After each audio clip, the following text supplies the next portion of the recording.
हाय राहुल। हाय। आओ बैठो, please sit. मुझे कुछ अर्जेंट काम है।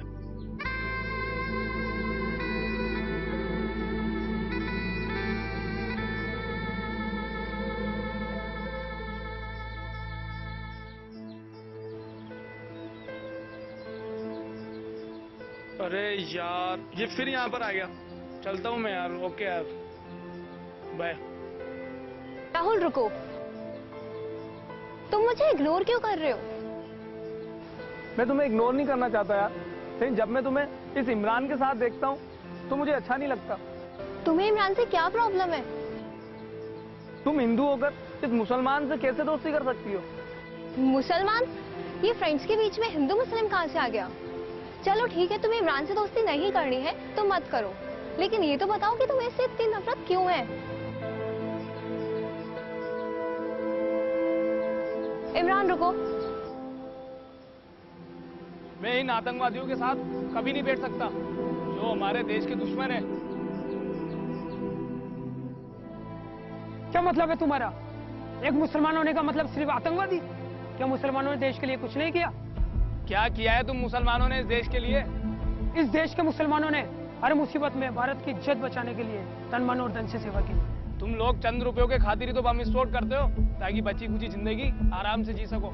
एक सच्चे देशभक्त मुसलमान के लिए ये रुपए कोई मायने नहीं रखते। हाँ, अगर रुपयों की बात है तो सुनो, मेमन अब्दुल अबीब यूसुफ मरकानी 600 ने 1 करोड़, जिनकी आज कीमत 100 करोड़ से भी अधिक है, की राशि नेताजी सुभाष चंद्र बोस को आजाद हिंद फौज का गठन के लिए दी थी। क्या तुम उन्हें भी आतंकवादी कहोगे? उस समय कुछ और बात थी, पर आज इस देश की संस्कृति को नुकसान पहुंचाने वाले आतंकवादी हो तुम। उस्ताद बिस्मिल्लाह खान, जाकिर हुसैन, अमजद अली खान, आमिर खान ने भारतीय संस्कृति को विदेशों में फैलाया। कहने भी तुम आतंकवादी कहोगे? इसी तरह खेलों में भी भारत का गौरव बढ़ाने में पीछे नहीं है। सलीम दुरानी, नवाब पटौदी, इरफान पठान, यूसुफ पठान, सानिया मिर्जा ने अपने खेलों से हमेशा भारत का नाम रोशन किया। क्या तुम्हें अब भी लगता है ये भी आतंकवादी है? प्लीज इमरान चुप हो जाओ। नहीं मोनिका, अगर आज मैं चुप रहा तो ये आतंकवादी का दाग हमारे दामन से कभी नहीं हटेगा। तो ये उंगलियां हमें बार बार दोषी ठहराती रहेंगी। जब जब पाकिस्तान से युद्ध हुआ है, वहाँ सरहद पर शहीद होने वाला सैनिक हिंदू ही था, मुसलमान तो नहीं। जब बात लड़ाई की आई तो वीर अब्दुल हमीद ने दुश्मनों के टैंकों को उड़ा के पाकिस्तान को मुंहतोड़ जवाब दिया, जिनके नाम आज भी इस देश में गुमनाम रहा।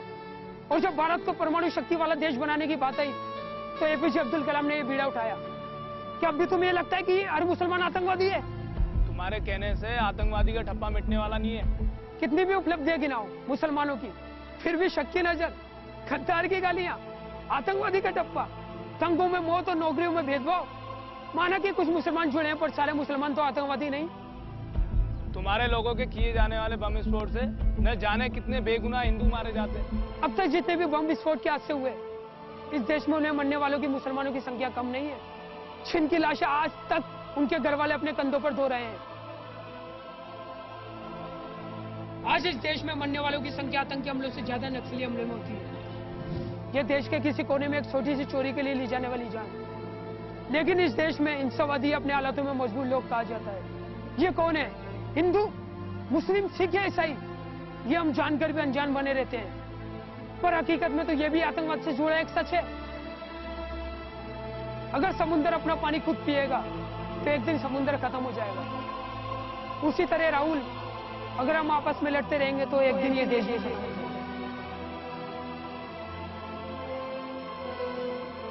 क्यों मैं बार बार ये सच कहना चाहता है कि हम हिंदुस्तानी नहीं है? क्यों मैं बार बार हिंदुस्तान से अलग करने की कोशिश की जाती है? क्यों हमारे सीने में दिल नहीं है? क्या मैं इंसानों की तरह इंसान नहीं? क्या हमें कभी हिंदुस्तानी नहीं कहा जाएगा? आई एम वेरी सॉरी, पर मैं ये जान गया कि एक सच्चे मुसलमान में देशभक्त बसता है। चाहे जितनी भी कोशिश कर ले हमारे दुश्मन हमें धर्म जाति का भेदभाव करके आपस में लड़ाने की, लेकिन वो कभी कामयाब नहीं होंगे। ईर्ष्या हमेशा हमारे घरों को ही जला देती है। इस बात का एहसास कराने के लिए थैंक्स।